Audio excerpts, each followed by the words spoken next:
The story of Ruth, a tale of loyalty, love, and redemption. In the days when the judges ruled Israel, a severe famine struck the land.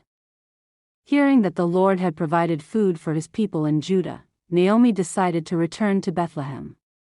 She urged her daughters-in-law to stay in Moab and remarry. Orpah eventually agreed, but Ruth clung to Naomi, declaring, "Where you go, I will go, where you lodge, I will lodge, your people shall be my people, and your God my God."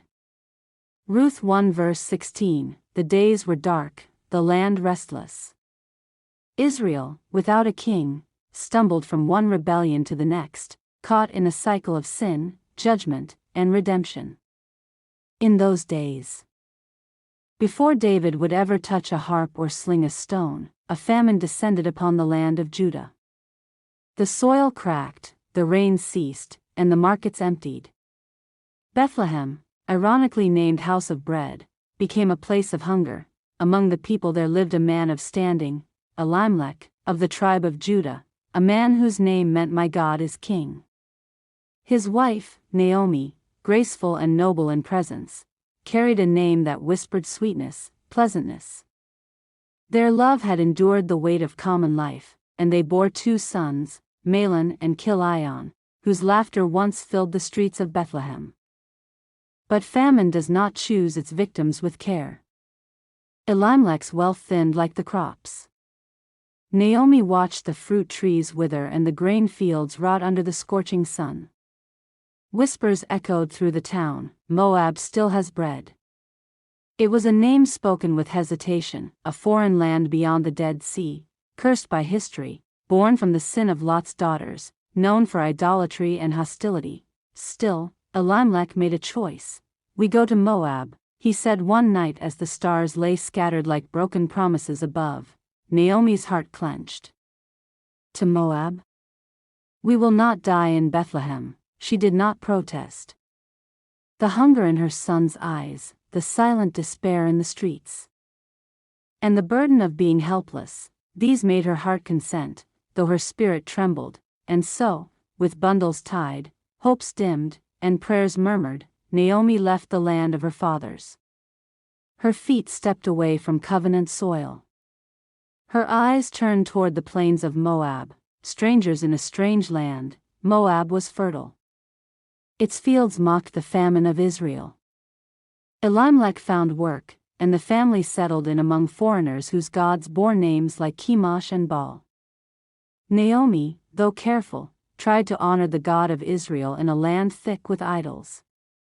Her sons grew into men in this land, and as time passed, they found wives among the Moabites. Mahlon, quiet and gentle, chose Ruth, a woman with questioning eyes and a curious heart. Chilion, more boisterous, married Orpah, whose smile could chase away clouds. Naomi watched as her family took root in foreign soil. Her heart warred within her, joy for her sons' happiness, sorrow that their children would never walk the temple courts, never hear the Hebrew psalms on their mother's tongue.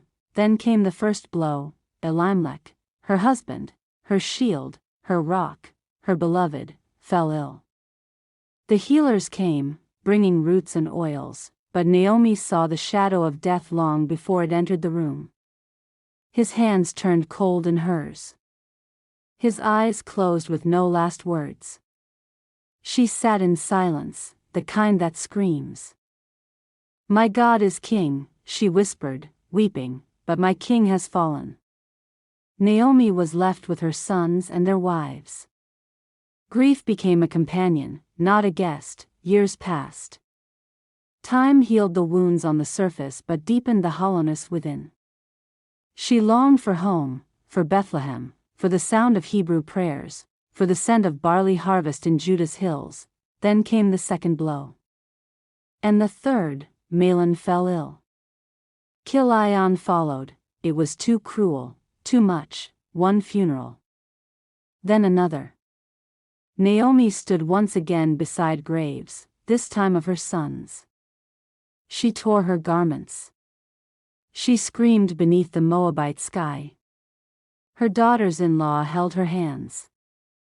But no comfort could breach her sorrow. She was empty. The call to go home, word came, like a breeze through dry trees. The Lord has visited his people in Bethlehem. The famine is over. Naomi rose from her mourning. Her heart ached not only for her loss but for the loss of herself. She was a widow. Childless. Old. A foreigner in a pagan land. I will return, she said to Ruth and Orpah, to Bethlehem. To the land of promise. But you, stay here. Find husbands. Bear children. Live. They wept. All three, women bound not by blood but by pain. Orpah, after many tears, kissed Naomi and turned back to Moab. She looked back once, then But Ruth clung to her. Do not urge me to leave you or turn back from you, Ruth said, her voice resolute. Where you go, I will go. Where you stay, I will stay. Your people will be my people, and your God my God. Where you die, I will die, and there will I be buried. Naomi saw in Ruth's eyes a fire she herself had lost, and so, two widows, one old, one young, set their faces toward Bethlehem. The road was long, and the pain heavy. But every step away from Moab was a step toward healing. They arrived in Bethlehem as the barley harvest began. The town stirred. Old friends stared. Is this Naomi? They asked, unsure. She straightened her back and answered with the voice of the broken. Do not call me Naomi. Call me Mara, for the Almighty has dealt very bitterly with me. I went away full, and the Lord has brought me back empty. Would you like me to continue with the next part right away, or should I wait until you're ready?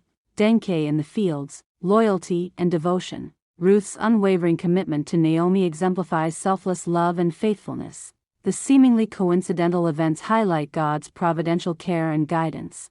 Boaz's role as a kinsman redeemer prefigures the concept of redemption central to Christian theology. Inclusivity. Ruth's inclusion in the lineage of David and Jesus underscores the message that God's grace extends beyond ethnic boundaries. Please hit the subscribe button so anytime we upload you will be notified.